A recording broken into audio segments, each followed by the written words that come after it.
Hello and welcome back to the channel. My name's Adam Berry, I'm the gym starter, and today I'm going to talk you through how to do an incline push-up. Elsewhere in the channel I've shown you how to do a full body push-up, but this is what we call a regression, which means we're going to make it slightly easier for you if a full body push-up is too hard.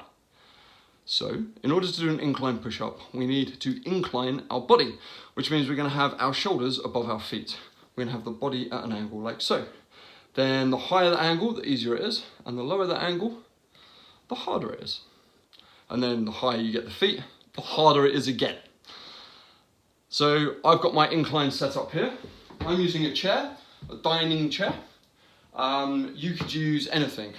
Things that people like to use when they do this is a set of stairs, could be a table, dining table. A lot of people I see do them on their kitchen worktops. It's a great way of doing it. Or you can do it against the wall. When we do a push-up, we're looking for a downward angle in the elbow, coming down like so in the chest, as opposed to them coming out wide and high like that. I explain this more in my full body push-up explanation.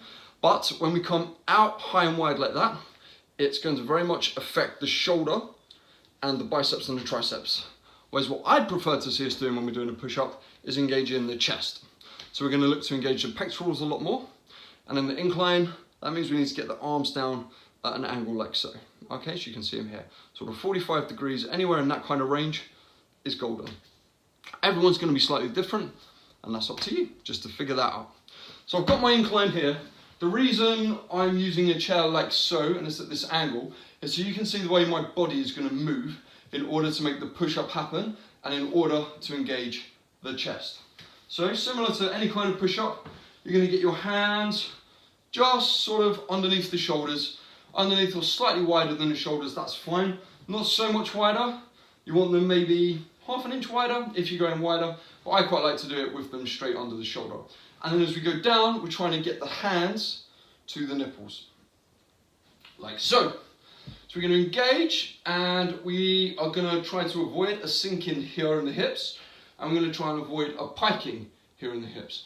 We want a straight line as best we can between the head and the heels, like so. In order to stop this from happening, and in order to avoid you wanting to do that, as you can see, you need to squeeze your bum, like that.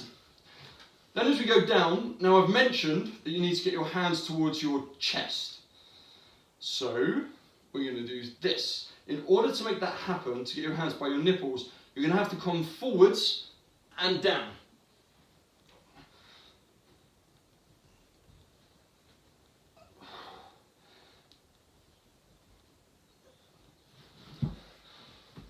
Forwards and down. Hopefully you could see that angle of my upper body going down, and my head is ending up a long way forward.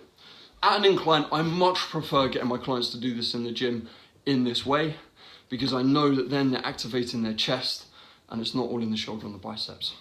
So when you're doing an incline, remember you're going to get your head right above, right on top, right in front, just here, and then you push your way like so. Right. That's an incline push-up. I hope that helps you with your exercises. If you have any questions, then please put them in the comments below, or you can drop me an email via my email address. That's it from me. Good luck with your push-ups. Peace, love, and protein. High fives and positive vibes. Bye!